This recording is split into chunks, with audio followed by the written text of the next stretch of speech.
everybody. Welcome to Improv FAQ at Length. This is a series of longer conversations about improv topics that have lots of questions surrounding them. I'm James Quesada. And I'm Bob Wick. And we are very excited to be joined by two special guests, Jill Bernard and Shannon Stott. Welcome. Yay! Thanks for having us. Yeah. Thank you both so much for being here. We're very, very excited to talk to you. And also, this is, I feel like, the most geographically spread out episode we've had because, Jill, you're out in Minneapolis, and Shannon, you're in Austin. And I'm in New York. Bob's in Detroit. So it's like... we got all the corners. We're good. Yeah. Bob, does this happen to you? When people say... People on the coast don't know Minnesota and Michigan are different states. So people are constantly asking me, oh, do you do stuff with so-and-so? Like, it was Dan Izzo for a long time. They're like, oh, you're in Minnesota. Do you do stuff with Dan Izzo? I was like, Ann Arbor is in Michigan. That would be a hike. But no, people. I guess people know where Detroit is. Maybe they just don't think. I feel like people think Detroit's like its own little island, and that's where we're all from. And then there's Michigan, which is completely different, full of, I don't know, moose and stuff. I don't know. There's a lot of lumping together of Midwesterners is my experience. Yeah. It'll just be like, oh, Midwest. You say, oh. Okay, awesome. Well, so the topic of conversation is going to be, we were trying to pin it down right before we started recording. It's about unusual characters, but more about how to approach characters that are not close to self, that would otherwise maybe end up as stereotypical, and approaching them in a way that's more three-dimensional. Yeah. Shannon, I think you had a really great way of framing it. Would you mind kind of reiterating what we were just talking about? Sure. Well, this is, we'll go wherever we need to go. But opening salvo, as we were talking about, it is my opening salvo, Jill. My opening salvo. It's on the table. We were talking about characters reaching outside yourself for characters, right? So if you get the suggestion of a French person, oh, be French, your almost immediate thing is, les blancs, allons enfants de la patrie, baguette, cigarette, briller. What is this? What is this, Jill? A puppet. A puppet. A beret. Oh, a beret. A beret. Oh. Yeah. Brie cheese, cigarette, baguette. For any listeners that don't have the video, Shannon's doing what I think we would all agree is very much a hand puppet. Yeah, it's Jim Henson had a beret on. No. You're reaching for what would be a mimed hat, and you're tipping it, monsieur. Okay, and what else would that hat be but a beret? Yeah. Tip your beret. All right. So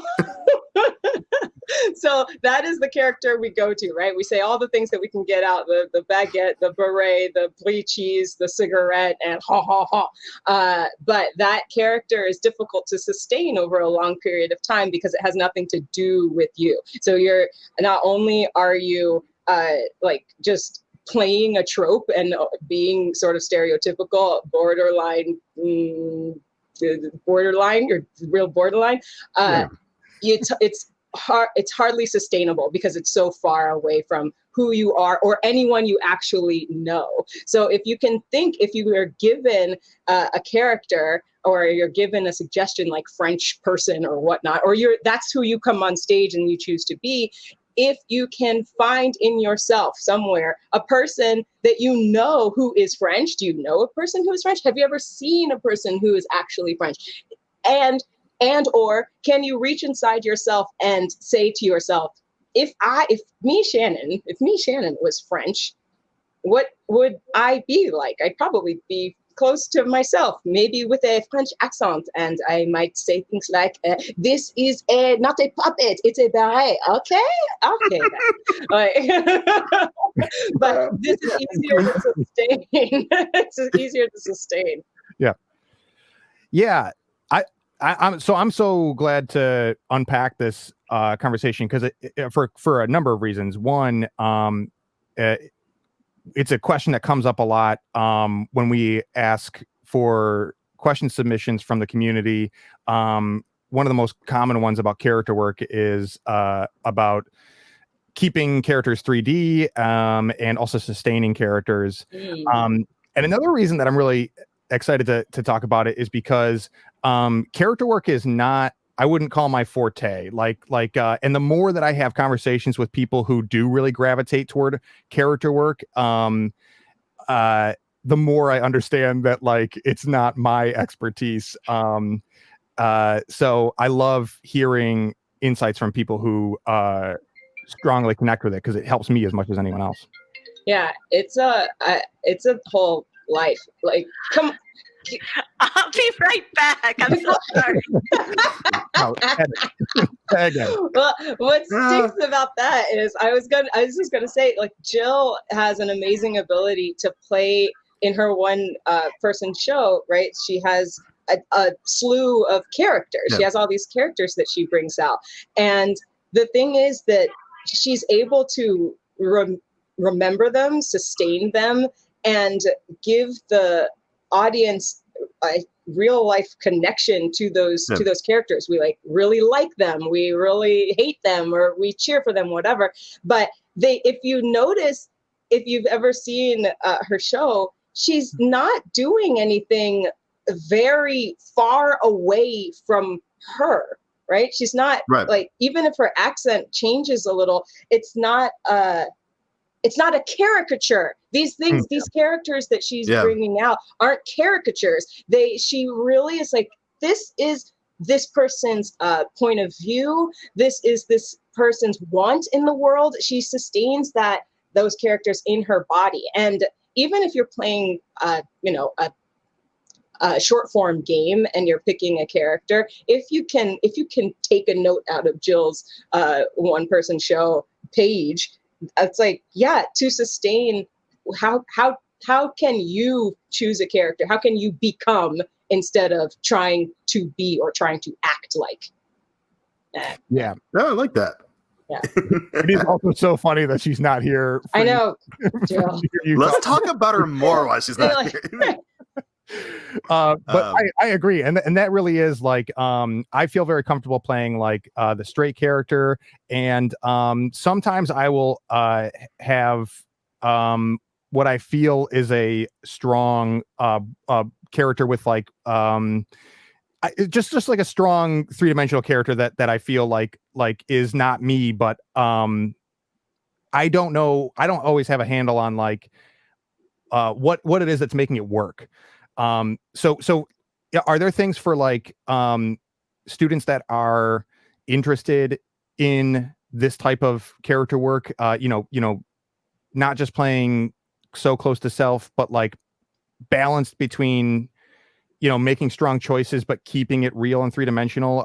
Are there like kind of starting places or fundamentals that you hammer into new students to that world? I have tons of things to say about it, but Jill is back, and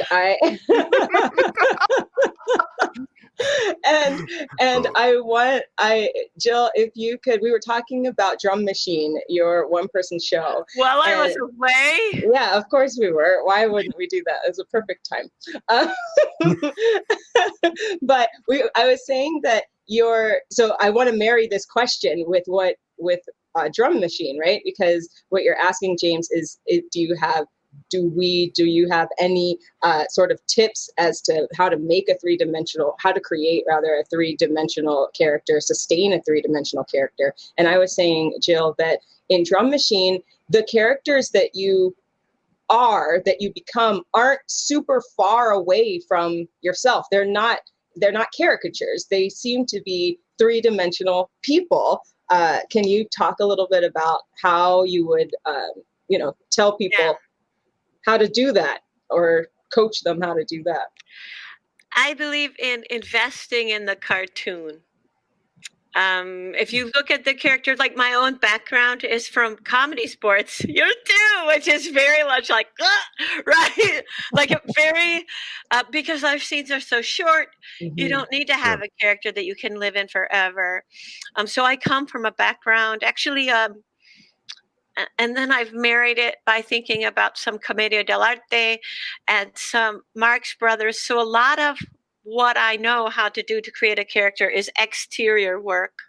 Something I'm laying on, something I'm doing with my body physically in an exterior way. Yeah. And then to fill that exoskeleton, to invest in that cartoon, to fill it with a real heart. My stock characters, I like biscuits. But the example I like to give is, I like biscuits. At least I did before my wife died. And then we can play with that cartoon for real. We can treat that cartoon person like a real person. Yeah. Jill, don't you have isn't there an acronym for the way you build a character? VAPAPO, which doesn't mean anything.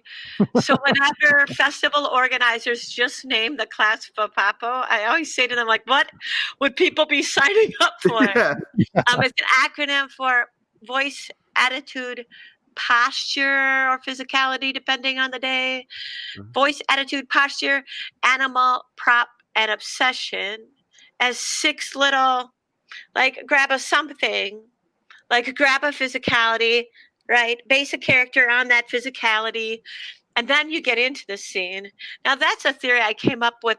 Not a theory, it's a toolkit I assembled from other places in 2002, and I think a lot has changed in my work since 2002, but I haven't thrown VAPAPO away because it's, number one, it's super useful for beginners to just give them a little hook to hang on to, a little pony to ride through the scene.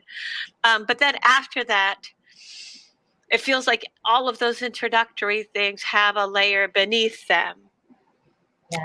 When people ask me the difference between long form and short form, I always say, in long form, we cry like this. In short form, we cry like this. Right? It's just the way, right?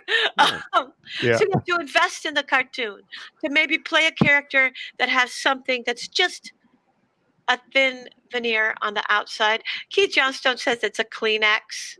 Just a thin veil of a character that you're going to throw away in a little while, but to put a real heart underneath it. And it sure saves a lot of time if it's your heart.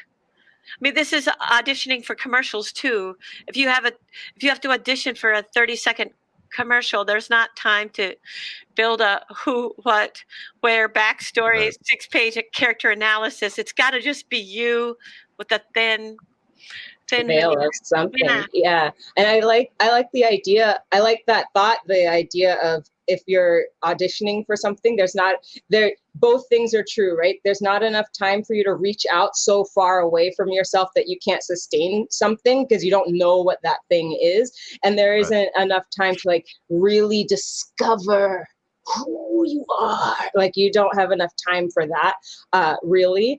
And to sandwich or I don't know, there's nothing in between, but I'm next to Jill. Oh, I thought you're holding a beret. No, it's a sandwich. It was a sandwich. This is a beret. This is a sandwich. God, I have a beret sandwich, please. And a baguette. This is terrible. So, when I teach class, and I'm sure you all have experienced this, we talk about the boxes. We break ourselves into boxes, right? So from our head to our shoulders, shoulders to hips, and hips to feet, basically. And I ask people to walk around, figure out your neutral. How do you regularly walk, right? Then pick a box and just change that box. And change the box, just whatever it is. So if it's head to shoulders, since we're here, this is it, but still walk around in your neutral. So now we're walking around like this, but you're still Shannon or whoever you are, James, Bob, or Jill, you're still that sort of person. But if you are walking around like this, how does that change the rest of your body? How does that change the voice in VAPAPO? How does that change that? Do I still, Shannon, do I still talk like this? If this was me, but I walked around like this, I might, what is it? Hi, I feel like this would be my voice now. If this was how I did it, right? So now this is a completely different character, right? And I didn't have to go too far from myself. I'm still like the same person, but now I've just changed a little bit about myself. And now I've got this attitude, right? I've got this, right? And so all the things that those are simple. It feels very simple just to pick that box. And then you're still committing to the cartoon. You're still committing and you're not reaching, but it's like you yourself, you can fill, you're talking about Jill, you can fill that cartoon with heart. Yeah. And it's almost already there because it's your own. We get a lot of questions about how to sustain. So I would imagine if you're sustaining the same physicality and that's what's, driving your voice, it would be a great way to exercise that, my shoulder like this, I always talk like this. So I haven't talked in a while. I just have to look at my body again, and then it comes back out. That's really cool. I like Exactly. that. And the audience is always happy to see it again. They're not mad. Yeah. They're not like, wait a minute, his shoulders changed. Human beings are really satisfied by patterns. So when the shoulders return, we feel a satisfaction. Attention is broken as well. And then, as the scene goes on, you forget the character again. Then you hunch the shoulders again. Like, it's satisfying to the audience to see that character return. And you're creating a pattern, which is the basis for most improv. Yeah. Let me ask you, because it is about habit building and patterns, and I think with character and especially these tools of physicality and how they are required to sustain character.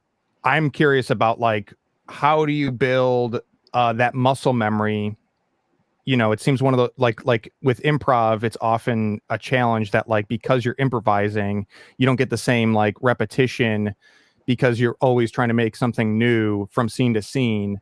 Do you do kind of character and posture work off stage to kind of work the dexterity of different postures? How do you get the reps in to give that kind of physical detail to characters?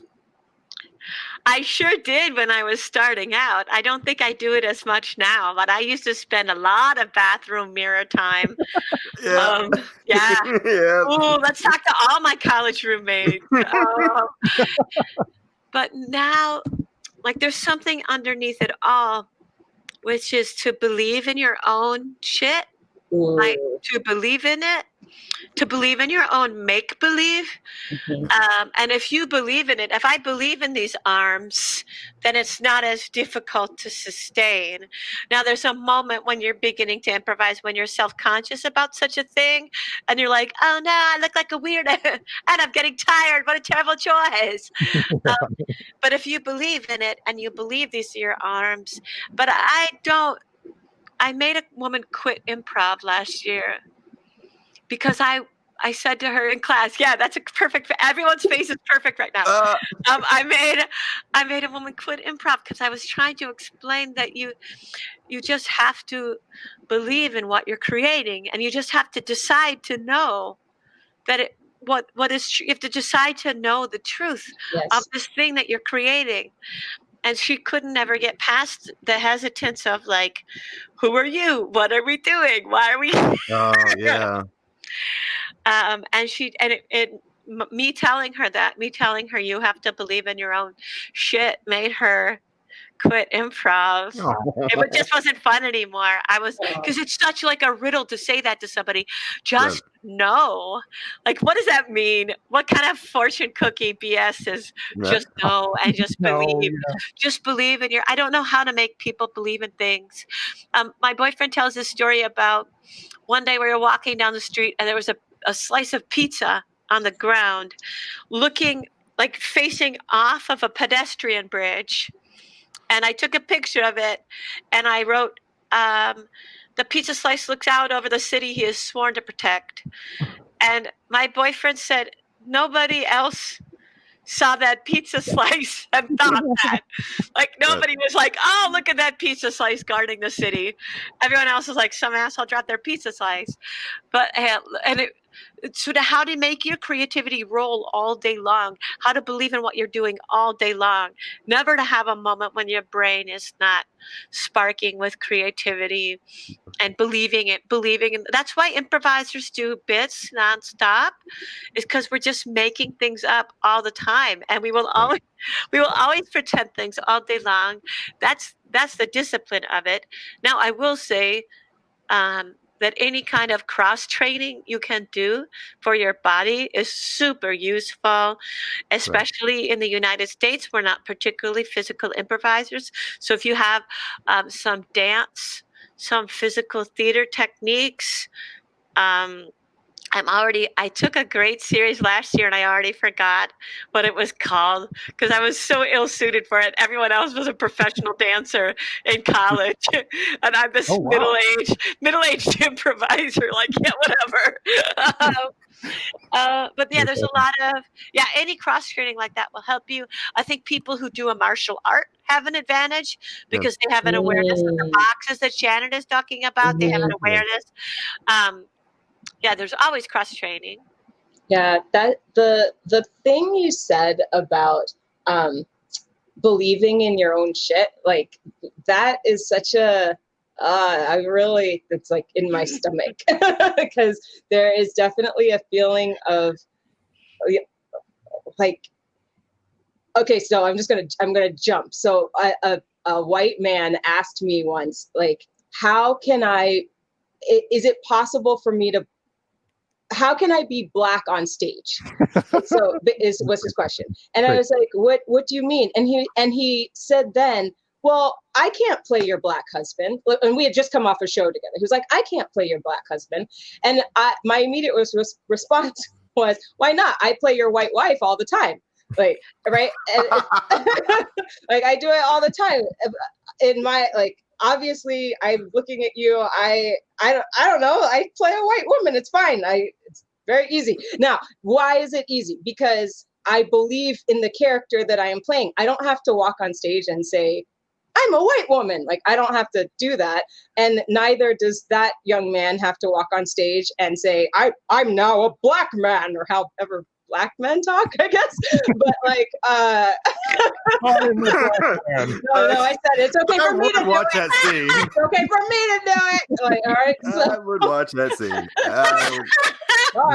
No, but that believing in your shit, the belief is really what it is. It's like if you are in a scene and really you want to be a horse or a unicorn or whatever, if you believe like, yes, I have a rainbow tail and my fur sparkles, and when I speak, rainbows come out and like stars shoot out of my eyes, and you can like really feel it in your body. But yes, and then the other part about that, Jill, is there's a interesting thing to me that happens off stage, right? So the idea that you told that woman, basically you said, believe in yourself, right? Mm-hmm. You have to believe in yourself. Anything you say is correct. And to come from a space outside of improv where either everything I say is wrong or everything I say is questioned, or there's no reason to believe in myself because there's an actual answer. I don't have to believe I'm a horse. I can look in the mirror and I see I'm not a horse. Like, or I don't have to believe that I'm going to get this raise. I can't just believe it. I have to work for it and then the raise will come or whatever. We're like socialized to understand that belief isn't real. And so for you to tell her, no, like if you hold your hand like this, you automatically have a hot dog in it. You know what's in your hand. What is it? Like, tell us. Or who are you? You tell us. Like, I think that's such a disconnect. It's so interesting to hear that story. And then to come around and to tell young improvisers, the click of it is believe in your head. Sure, you can do all the things in your body, and then you have to stick the landing here before you can stick it out there. You can tell when you see an improviser who's pretending to be a child, you can tell if they know any actual children. Yeah.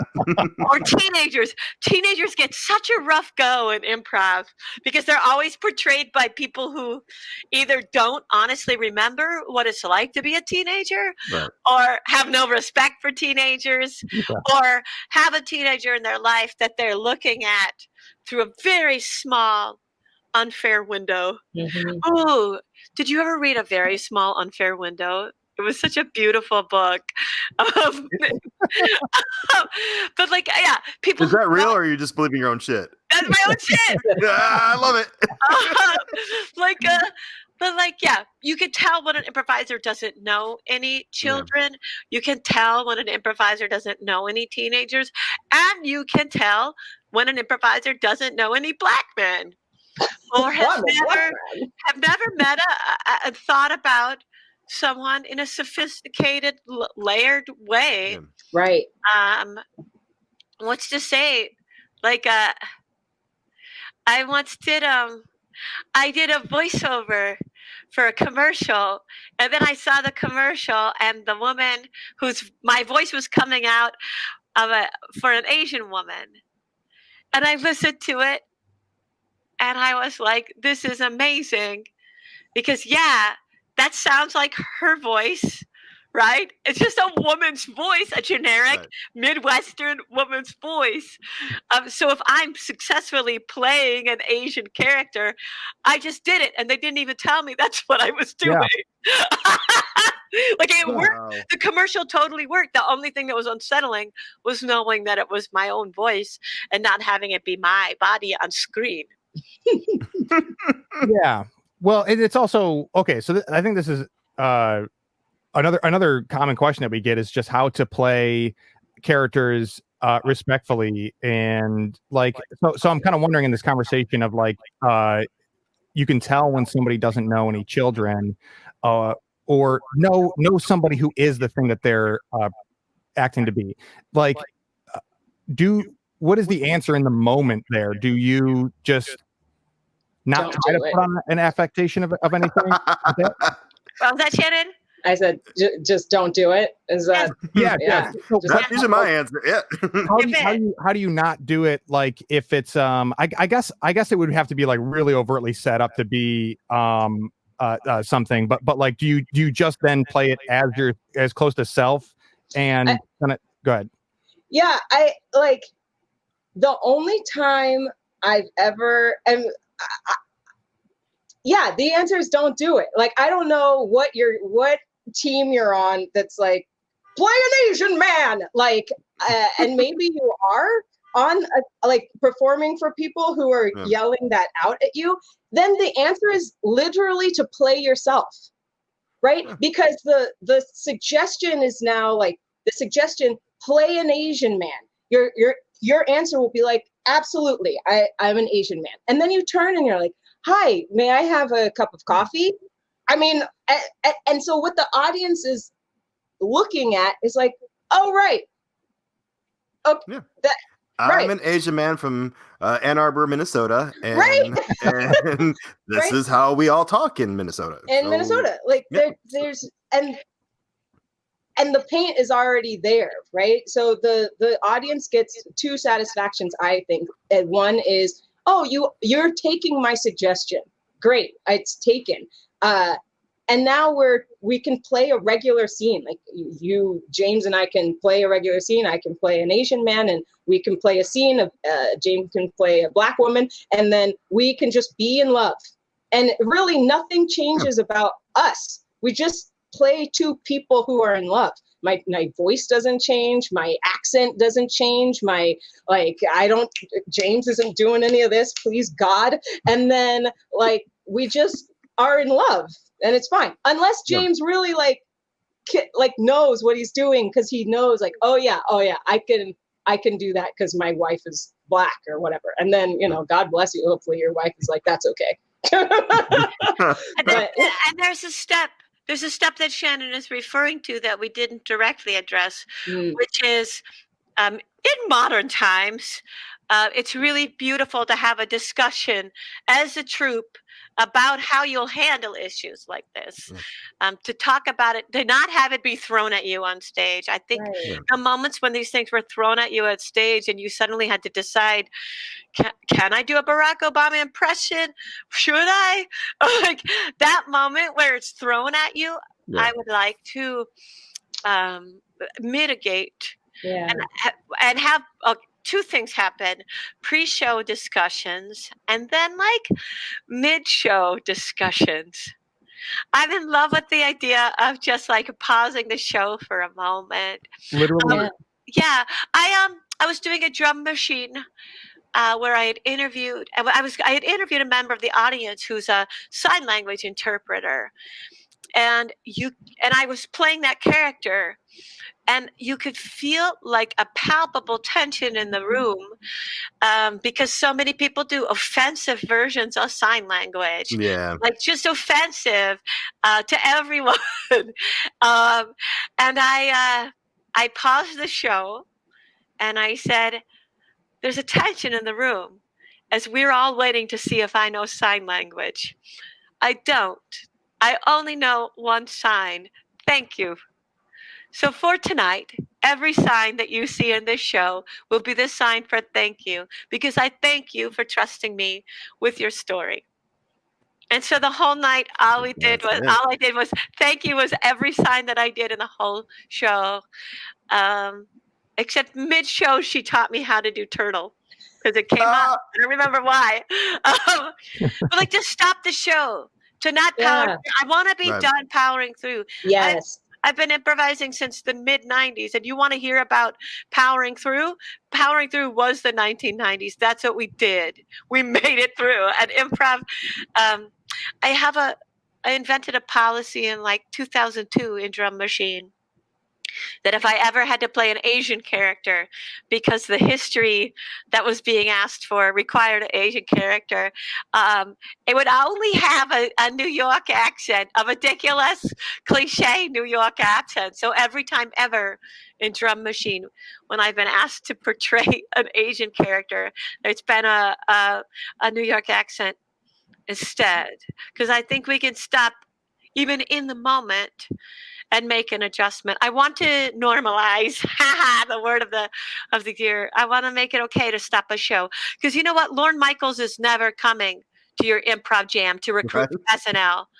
So it's fine to stop your improv jam and have a real discussion. Lorne Michaels is not there. This is not how you get on SNL. You don't have to power through and show how brave you are.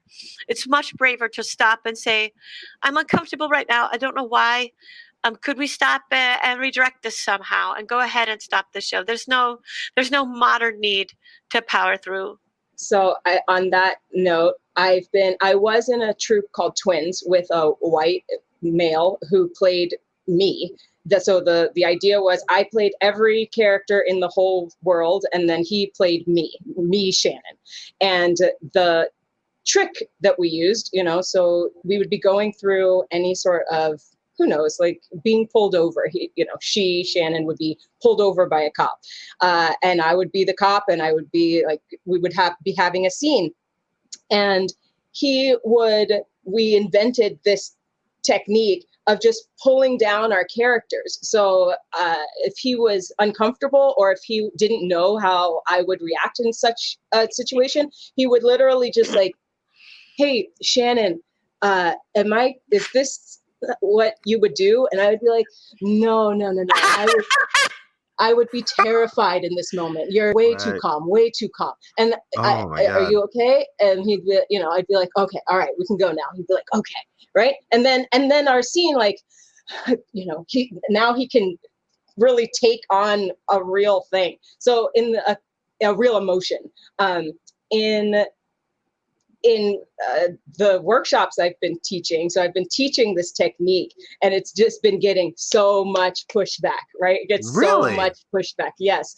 And it's because what Jill is saying, like we, especially from people who are older than me, like we're used to pushing through, or even if you were, and I say older, I mean improvising wise, if Right. you've been improvising longer than I have. But people want to push through. They don't want to have this conversation. They feel attacked is what I'm getting. They feel like if I do this thing and I say to Jill, hey Jill, like this is a little uncomfortable for me. Can we reroute, or can we? And then suddenly I'm getting what people are telling me is Jill is like, well, I mean, you should be able to just move through the scene. Like, isn't that what improv is about? Like, you should just be able to continue, or I shouldn't have to, right? I shouldn't have to answer to that question. Like, I'm being attacked. And it's like, look, I'm in the same place, Jill. Like, I am done with these. This is awkward. This is an awkward scene, but they're just like really pushing because they want to get to that 3 minutes, or they really want to finish. And guess what? Like, it just doesn't. It's not worth it.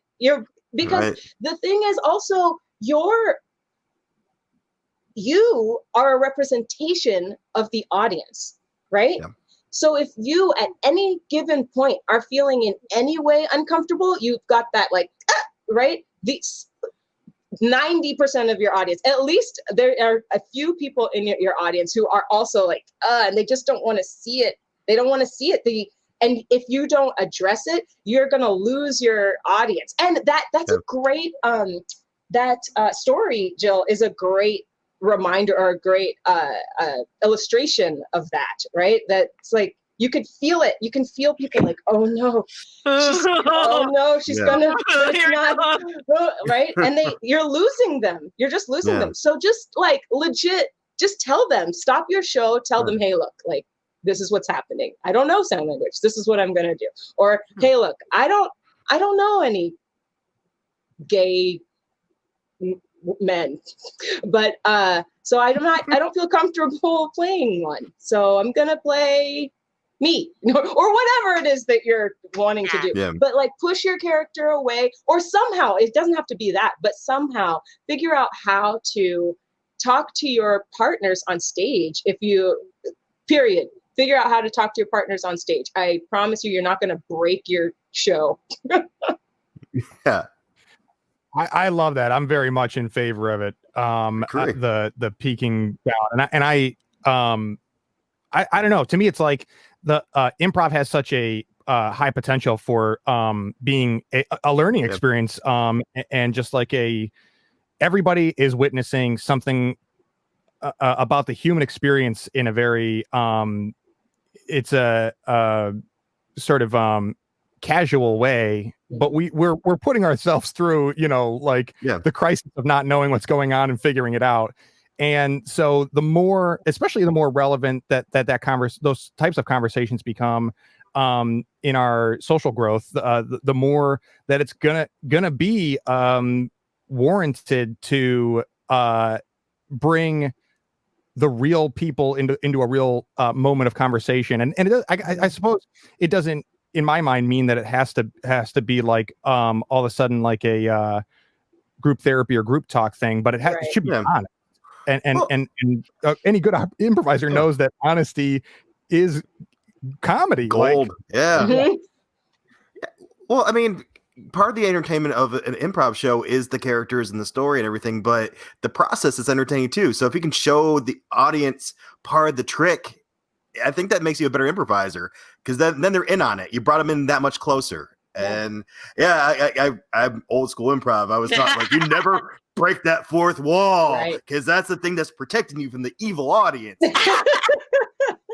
I just watched that Mill, Ditch, and Schwartz, and they do it all the time. They were crushing it, and I had so much fun watching them. And now, someday when I get a stage again, I want to do that. I really like this conversation.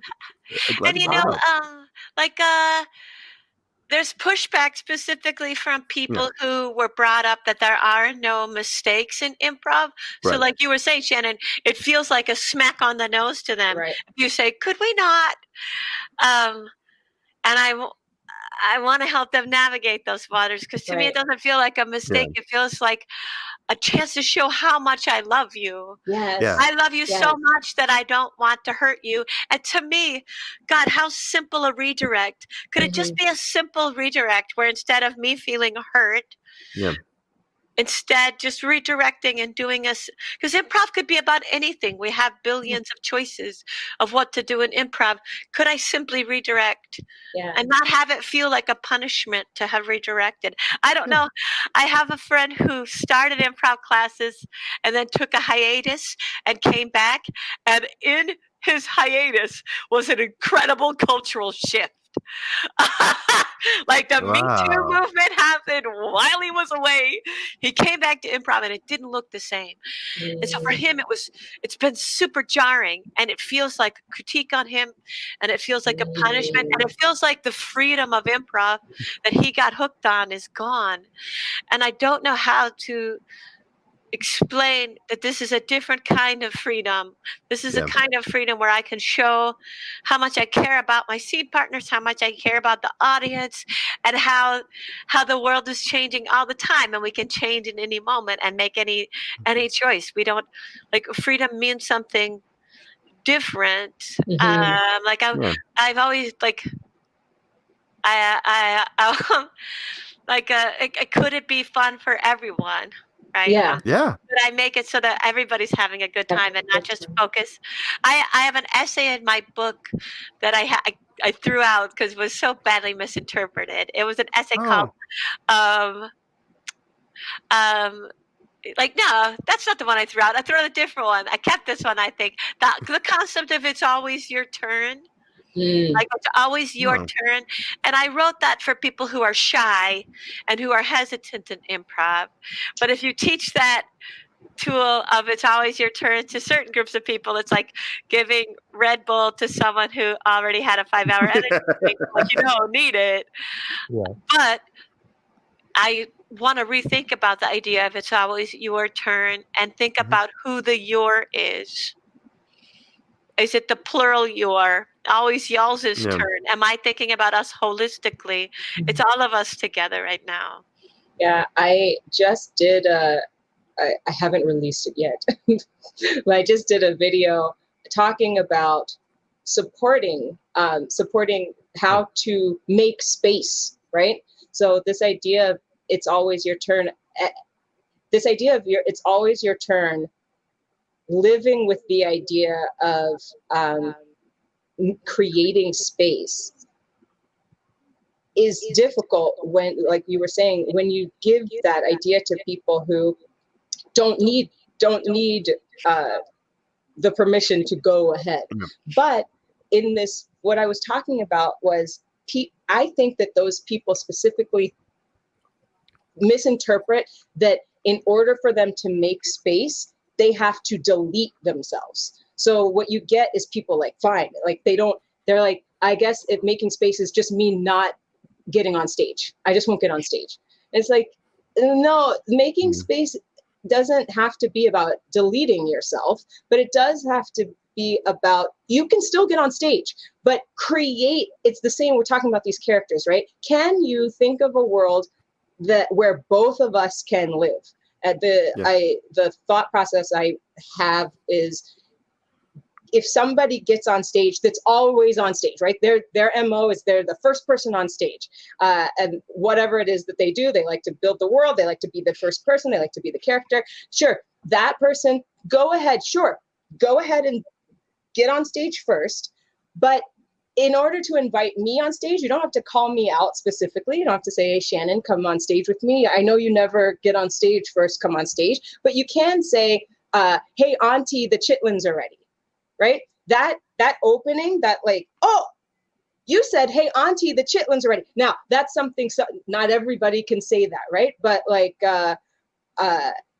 for me, I'm like, oh. I'm never saying that. I'm never going to say it. Shannon, I hope we do 1 million more scenes together. I love improvising with you more than any human in the world. Please say, Auntie, the chitlins are ready. I'm going to say, please, Auntie, the chitlins are almost ready, but they need your special touch. By the way, you're my literal auntie in that you're married to my uncle. And then unless you want to play a man, or you want to. Are you? Was it good? Oh, Are you? Oh, my brain's in the way. Thank you. But like that, for Yeah. the idea of how do you say to someone, this scene is for you, or this scene, this is an invitation for us to create a world together. What is the line that you can say first person on stage that's you're always gung ho, you always really want to go? What is the thing that you can say that invites people? And Jill said it, you said this idea of creating together. Like, how do we create together? Because it's not about you, right? It's your turn. It's your turn. It's my turn. It's your turn. It's all of our turns. It's not just one person's show, right? That's why we do improv. That's why we do improv, people, and not stand up. Some of us do stand up, but I don't. So So it's so true. I'm so glad that this conversation took this route of the honesty and conversation and because I don't know, the meta level of things has really been on my mind for a while now, and I'm glad that we could blend the character conversation in with this conversation as well. And I wish we could talk forever about it, but we are coming to the close of our time here. It's been so great. So thank you for yeah. Oh my God. It flew by. Also, Bob, I don't know if it's the same on everyone's screen, but you look smoldering right now. You look like you're out of you. I don't know if it's whatever camera or the I don't know. I sat down. I felt like Ben Kenobi. I'm gonna screenshot so you can use this as your headshot. Okay. That's very good. There's this like gradient vignette behind you. Oh, well, that's because Natalie's using the recording room, so I'm out in the living room. I don't know. It's very great. So before we let you go, though, are there things that you're doing in the virtual world or anything at all that you want to plug? We'll start with Jill. We have a show Sunday nights. It's at 6 p.m. Central. It's called Toaster. And it's on the Huge Theater YouTube channel. Oh, wow. It just pops up because it's Toaster. It's just going to be fun. So that'd be my plug. Cool. Shannon? Yes, Jill? Is that right? No. I don't know. Yes. If you look me up on Instagram and YouTube, I'm Shannon Stott Improv. And those are the places to find me. I try to put out as much improv content. This is what I love. Right. I love talking about it. Jill likes my walks. She likes the animals. I take a walk, I talk about improv, and then I post a little, usually I see some sort of animal on my walk. So which animal will it be? Will it be a duck or a snake? Who knows? Wait, like real animals that you come across? Yeah. Oh, okay. Oh, I'm in improv mode. I'm all in. Like character walk. No, like it's real.